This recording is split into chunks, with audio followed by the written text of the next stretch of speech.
Bonjour, mon nom est Anthony et je vis avec le diagnostic de schizo-affectif. Pour moi, avoir une maladie comme le schizo-affectif, c'est vivre avec des symptômes de schizophrénie et de bipolarité qui sont déclenchés pour moi par des émotions intenses comme la joie, la colère, la tristesse, puis le stress. Tout ça ensemble va faire amplifier mes symptômes ou mes crises.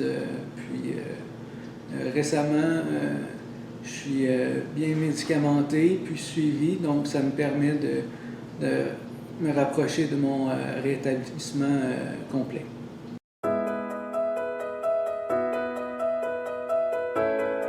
Donc, pour moi, vivre avec ce diagnostic-là, c'est savoir que tous les matins ne seront pas pareils.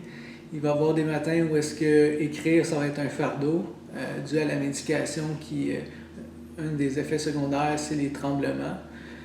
Puis le stress, les efforts physiques augmentent cet effet-là. Donc, parfois, je vais avoir des journées où est-ce que j'ai beaucoup de stabilité, puis d'autres que j'ai l'impression d'avoir le Parkinson.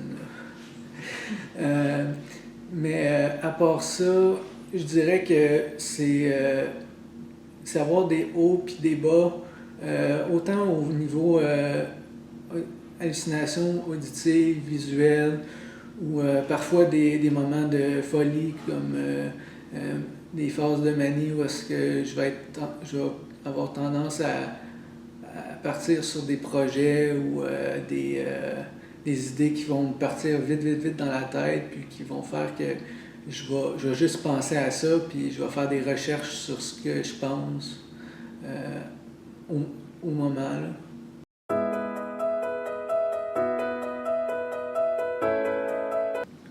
Moi aussi, j'ai touché le fond à plusieurs reprises, puis au début, ça commence par des idées noires ou des commentaires négatifs.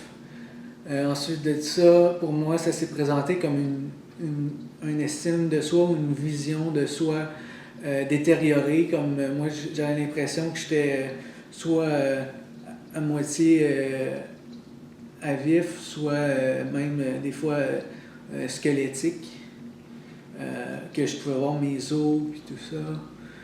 Puis ensuite de ça, il y a eu le moment où est-ce que j'ai commencé à me mutiler avec plusieurs moyens comme un c'était me gratter au sang, d'autres c'était cautériser. Puis il y a un soir où est-ce que j'ai vraiment touché le fond. C'est que j'ai presque fait une tentative de suicide. Je dirais que ce qui m'a raccroché à la vie puis qui m'a fait sortir de cet état de transe-là, c'était de tout l'amour de mes proches. Que ce soit de ma mère, de mes grands-parents, mon père, tout ce monde-là, j'ai comme senti qu'il avait construit une ligne de vie qui m'a sauvé.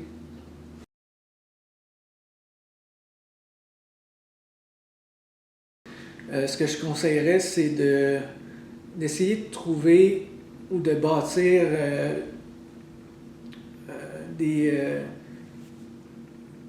un lien de confiance ou des trucs ou des petits conseils fréquemment, mais de temps en temps, pas des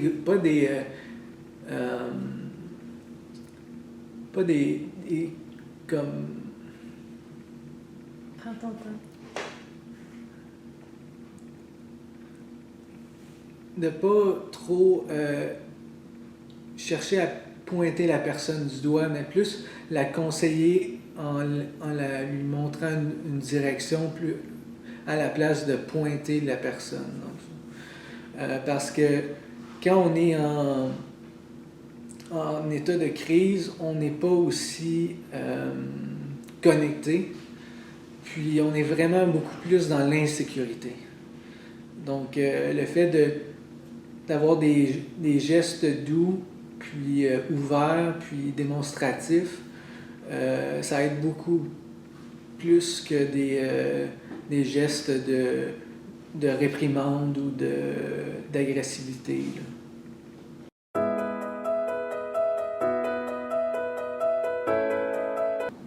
C'est passer des nuits blanches à chercher ou à se renseigner sur différents sujets qui me viennent à l'esprit dans le moment. Ça peut être autant sur les animaux, les documentaires, que une question niaiseuse comme est-ce que est-ce que qu'est-ce que les fourmis font en hiver? C'est vraiment comme ça va être sur le moment. Qu'est-ce qui va me stresser le plus? Il faut que je trouve la solution, puis il faut que je focus là-dessus, puis jusqu'à temps que je trouve la solution, parce que sinon, j'aurai pas la conscience tranquille. Là. Mais c'est là que la médication entre en ligne de compte. C'est que la médication, elle me permet de diminuer ces poussées-là, puis ça me permet avec mes techniques de respiration, puis ça m'aide à rationaliser mes idées, puis à vraiment structurer comme un filet qui va m'empêcher d'agir comme j'aurais agi si j'étais dans un pic de crise. Là.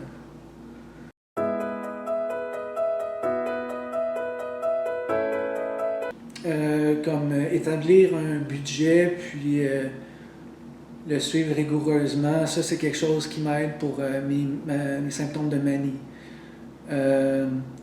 Faire des techniques de respiration, puis la pleine conscience, ça m'a aidé beaucoup à diminuer mon stress pour mes hallucinations auditives puis visuelles.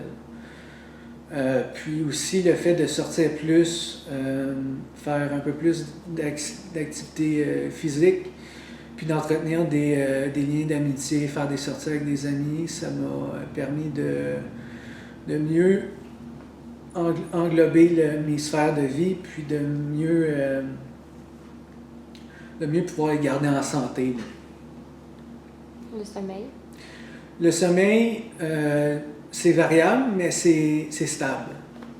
Dans le sens que je peux avoir des nuits agitées, exemple, mauvais rêve, cauchemar vraiment réaliste, puis qui me prend par les émotions. Avant, j'aurais passé une nuit blanche juste à penser à ça. Puis en ce moment, je suis capable de faire mes techniques de respiration, ma visualisation positive. Puis ça me permet de vraiment comme diminuer l'intensité, le stress que ça génère. Puis je suis capable de me rendormir, puis de passer à autre chose, là, puis de me lever le matin, puis je suis plus en forme. Ouais.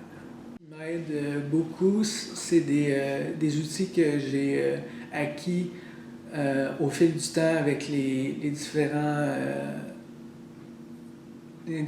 aides que j'ai reçues pendant ce parcours-là, qui est après le diagnostic. Donc, pour moi, les techniques de respiration abdominale, des techniques de respiration comme en yoga, puis un peu le support, le mindset qu'il faut rester calme, puis pratiquer les techniques de respiration, même au quotidien, quand le stress n'est pas présent. Ça aide pour moi, ça m'a aidé à me détendre dans des moments plus rapidement quand j'en ai besoin en faisant cette technique-là.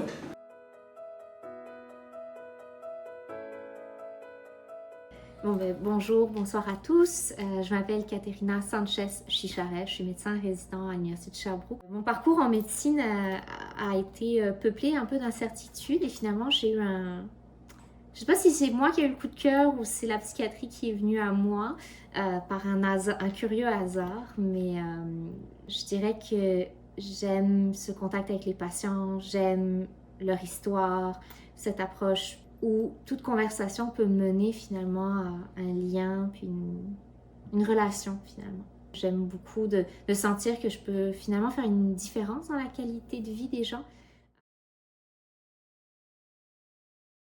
Juste un petit récapitulatif rapide. L'humeur dans une journée, c'est des hauts et des bas. Et on est dans des intervalles que de manière standard, les gens vont vivre, avec peut-être une expression différente. Puis, grosso modo, dans la journée, on va avoir aussi des périodes un peu de... On est tranquille, c'est une tranquillité d'esprit, un sentiment de calme, c'est pas mal ce qu'on vit dans la majorité du temps. Et on va avoir des petits pics. Et il y a des moments dans notre vie, pendant des fois quelques heures, même des fois des jours, on va faire des pics très hauts. Par exemple, si on gagne à la loterie, mais à un moment, ça va baisser tranquillement, pas vite. La vie va continuer son cours. Et ce qui est important, c'est, oui, on est extatique, on a plus d'énergie, mais on garde quand même nos valeurs, on garde notre jugement. On est nous, hein, finalement. On est peut-être plus un peu plus impulsif, on va faire des dépenses parce qu'on a gagné des millions, mais on reste. Puis, dans l'inverse, comme dans la capsule de dépression, il y aura le down que tout le monde peut vivre un jour pendant un certain temps. Par exemple, on apprend un deuil, mais c'est pas une tristesse normale, ça va être plus bas. On va dans des profondeurs, puis à un moment, avec le temps, ça va remonter. Donc, on a ces extrêmes-là que tout le monde a accès, que tout le monde pourra vivre, peut-être pas à la même fréquence ou la même intensité, la même durée, mais on va tous les vivre, ces moments-là.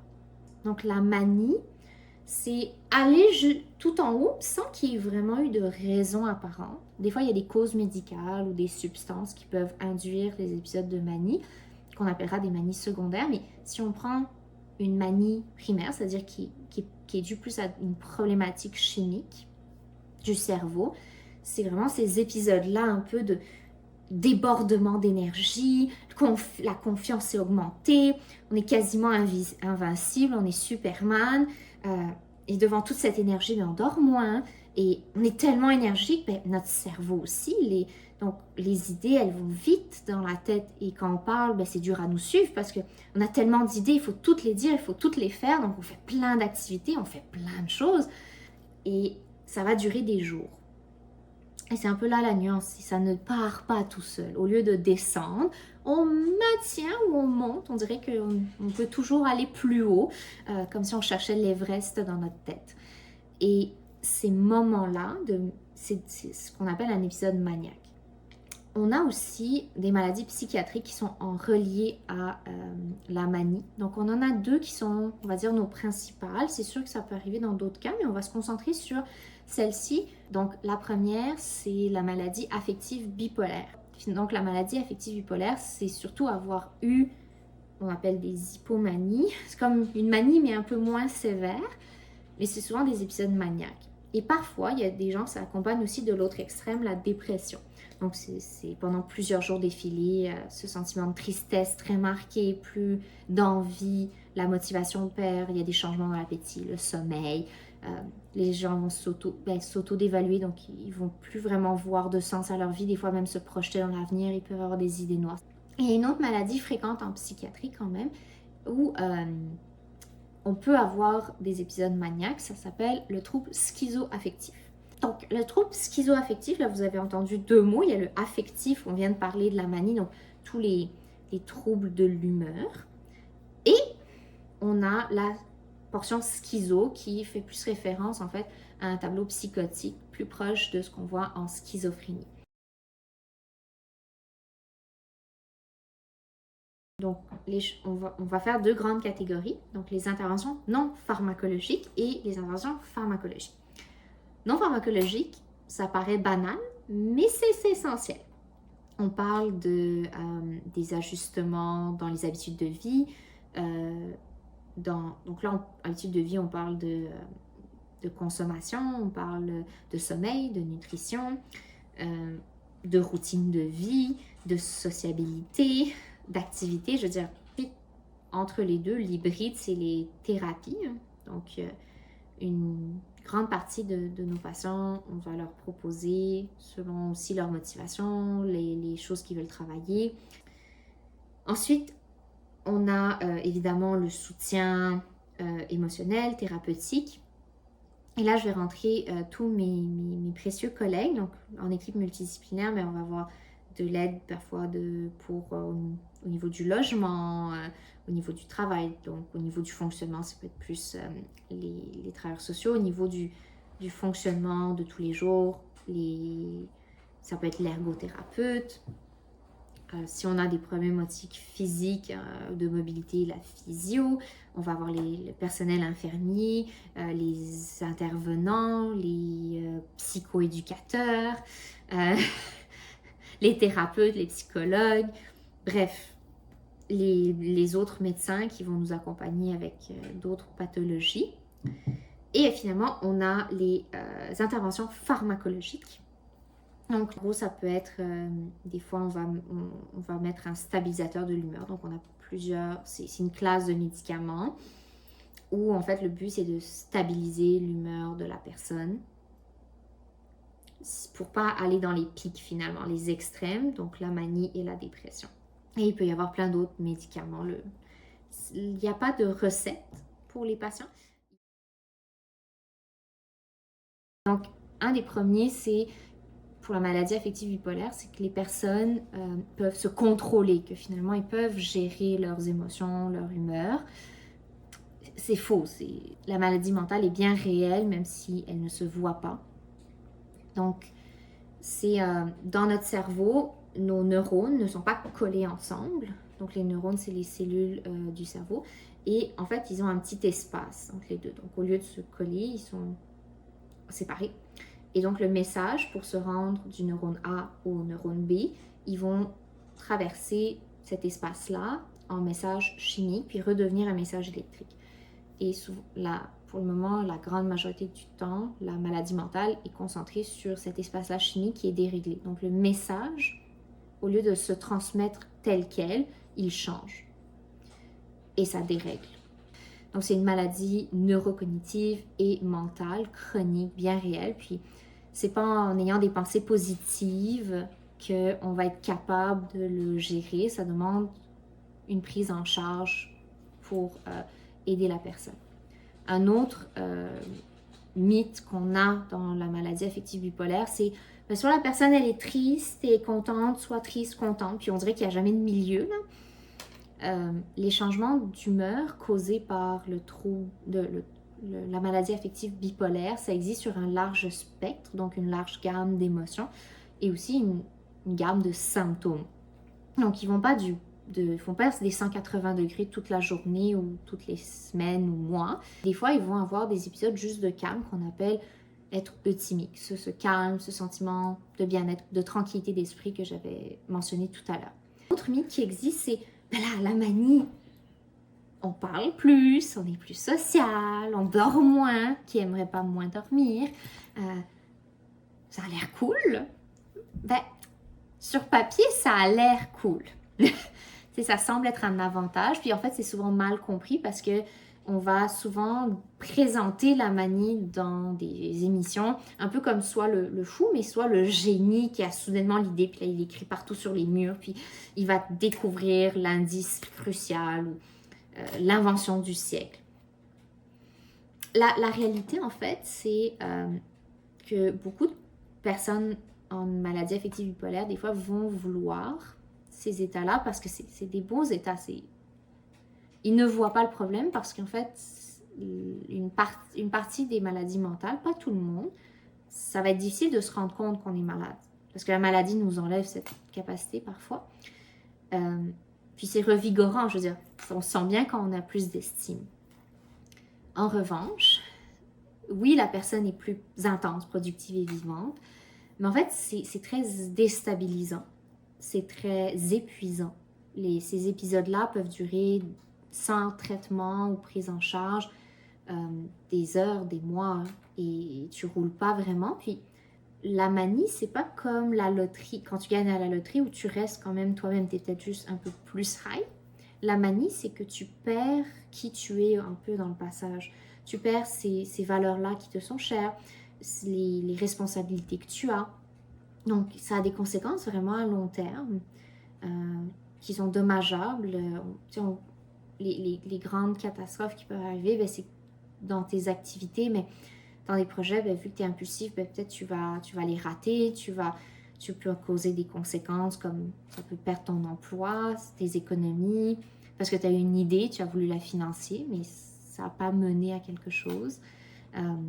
Donc, l'agitation que tu as, cette énergie-là, mais tu ne dors pas, mais à un moment, le corps va être taxé aussi de ce manque de sommeil-là. Un autre mythe, c'est que à cause de ces fluctuations, les personnes avec des maladies affectives bipolaires, ils ne peuvent pas garder des relations stables. La maladie mentale rajoute effectivement quelque chose dans toute relation, comme toute maladie chronique. C'est un défi pour la personne et pour son entourage, mais pas insurmontable, pas incontournable.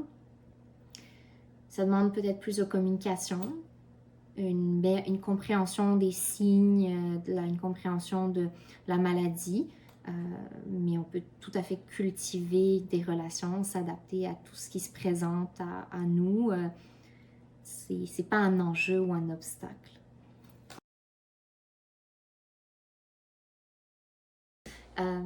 Parler ouvertement de la santé mentale, c'est en parler avec des amis à table, c'est le rendre comme un sujet qu'on peut partager, qu'on peut parler. Donc, ce n'est pas tabou. S'informer auprès des autres, s'interroger. Donc, ça peut être s'éduquer en regardant ces capsules, en lisant des livres qui ont été faits par des professionnels. Ça peut être en écoutant des témoignages pour avoir une autre perspective. Donc, essayer d'aller contre les idées reçues ou la mésinformation, la désinformation aussi. Être conscient de son langage, c'est important. Tu sais, c'est des fois rendre les adjectifs de tu es bipolaire, mais tu es atteint de bipolarité ou tu es atteint de maladie affective bipolaire ou de schizoaffectif. Une autre chose que vous pouvez faire comme tout le monde, c'est être contre la stigmatisation, vous exprimer quand ça ne va pas. Vous n'avez pas besoin de dire votre histoire, là, je veux dire, mais c'est plus être là pour dire ben, c'est pas correct, puis expliquer pourquoi. Et ça, c'est aussi ce que les proches peuvent faire, c'est ce que les personnes qui vont graviter autour de la santé mentale peuvent faire, c'est ce que la population peut faire. Donc ça peut être une façon aussi que les personnes qui vont être atteintes ou des gens qui vont graviter peuvent aussi aider à lutter contre la stigmatisation. Puis c'est peut-être j'ai plusieurs messages, mais je pense que ça c'est un des messages principaux, c'est si vous sentez que un de vos proches a besoin d'aide, n'hésitez pas, il y en a plein qui peuvent aider. Puis encore une fois, le but c'est pas toujours de faire sens où est-ce que la personne aussi veut aller. Et l'autre partie, c'est on a tous un moyen à notre échelle de changer une perception de la société. On a aussi le pouvoir de faire des petits changements, puis à un moment, ça va faire des changements globaux.